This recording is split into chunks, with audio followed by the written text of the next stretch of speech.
This is the waterfront of Muharraq Island. It's a part of the collection of islands which make up the small territory of Bahrain. They produce quite a lot of oil, though not a tremendous amount compared with Middle East standards. But they do, in addition, have one of the largest oil refineries in the world. Bahrain has a treaty with us under which we guarantee to protect her from outside interference, and we have considerable influence in what goes on inside Bahrain. Up till now, our relations with the people here have always been very friendly. Yet on this very spot where I am now, the Foreign Secretary, Mr. Selwyn Lloyd, when he was here on a short visit on March the 2nd this year, suddenly found himself in the middle of a riot directed against him. That's because the people of Bahrain are demanding from the ruler that they should have more say in the running of their own affairs. What happens in Bahrain isn't important just for Bahrain alone. It's important because from here we run the whole system of our relations with the sheikdoms up and down the 2,000-mile coastline of the Persian Gulf. In Kuwait, in particular, they're watching very acutely and very anxiously how things turn out here. They'll probably take it as a model for themselves. After the riots in Bahrain in March, we flew out 2 companies of British troops in case there's more trouble. They keep in the background, but they're on call.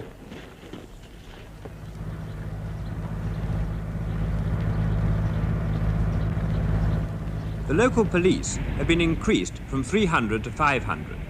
They're an armed, semi-military force. Bahraini don't like being policemen, so most of them are Arabs from other parts of the Gulf. These recruits are marching past the sheikh in charge of police.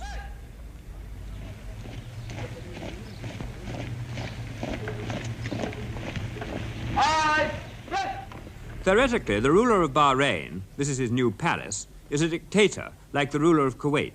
In practice, he's having to make concessions. His chief advisor, Sir Charles Belgrave, lives here. He was appointed by the ruler. He's nothing whatever to do with the British government. The people of Bahrain have elected a committee to demand reforms which they think Sir Charles Belgrave, the ruler's advisor, has been preventing. And they're making more progress than in Kuwait, mainly because of our pressure on the ruler. The threat to us here is that the democratic forces, who are bound to win in the end, may think we're against them. But there's much more freedom already than in Kuwait. People aren't afraid to speak up. You want Sir Charles Belgrave to go? No, I don't want Charles. Yes, I want Charles Belgrave to go from Bahrain. Why? Because Charles Belgrave, he is not advisor of government of Bahrain. He's going to the court as a judge. He's going to the police fort as a police commandant. He is everything in Bahrain. He is not advisor. Do you want Sir Charles Belgrave to go? No. You don't want him to go? No, I want him to leave Bahrain. Oh, you want before Sir Charles to leave? 24 hours. You want Sir Charles to leave within 24 hours? Yes, because he is an old man. Do you agree with the committee and the demands it's making? Yes. And do you think that Sir Charles Belgrave ought to go? Yes. Why do you think that? Old man, this go to home. Do you think it's a good idea to have the British around here in Bahrain? Yes, for the meantime. For the present time? Yes. You don't think they should go away? No. You think that's an advantage to Bahrain to have them here at the moment? Yes, for a while. Only one election, a minor one, has been held in Bahrain. The committee's candidates beat the government by 17 to 1. The members of the committee are respectable merchants. They're not violent revolutionaries. They believe in orderly government. What is it that the committee wants? The committee wants reforms and wants to participate in the administration of the country.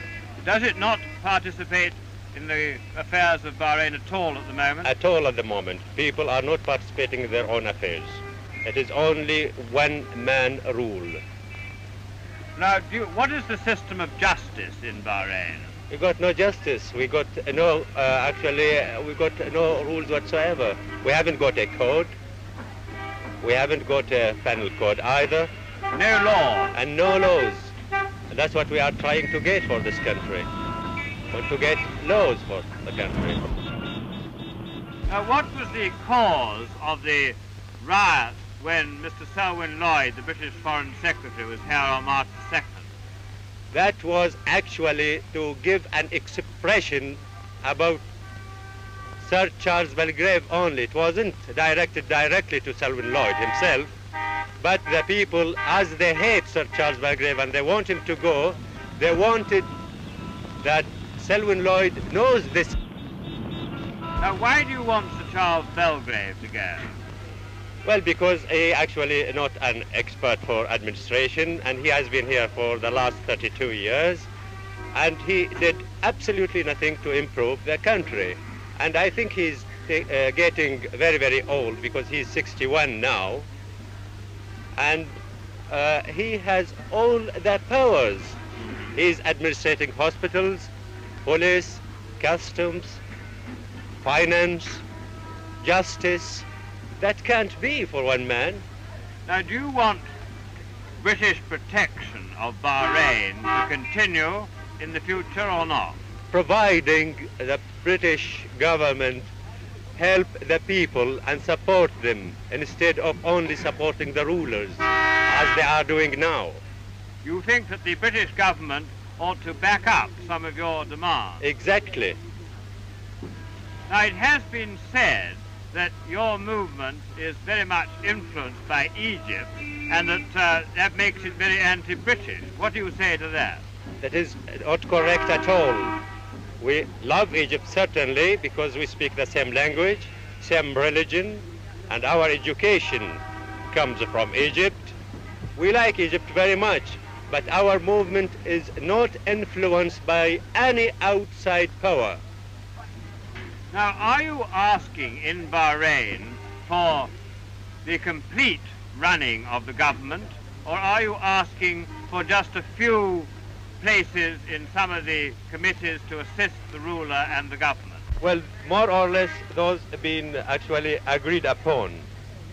But we don't want to have our demands in installments, as I should say.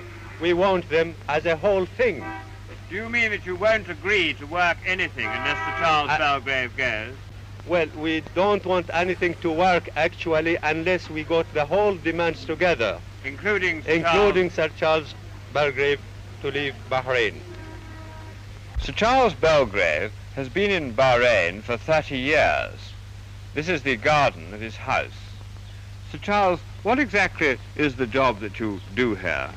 I'm employed by the Sheikh as his advisor, and I'm the head of the Sheikh's government. And what was the cause of the trouble which happened when the Foreign Secretary was here on March the 2nd? That was an organized demonstration. It was anti-British, anti-Sheikh, and anti-me.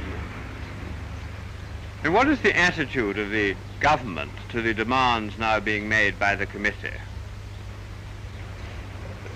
Some of the demands are reasonable and are being acceded to. Some of the demands are not reasonable. Well, why haven't the demands which are reasonable been acceded to beforehand? Because they were not asked for before. And negotiations are going on now with the committee? Yes, they're going on.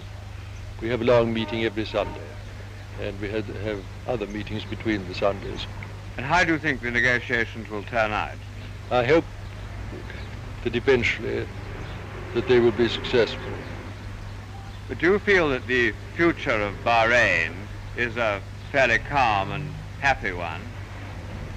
I hope it be a happy future, yes.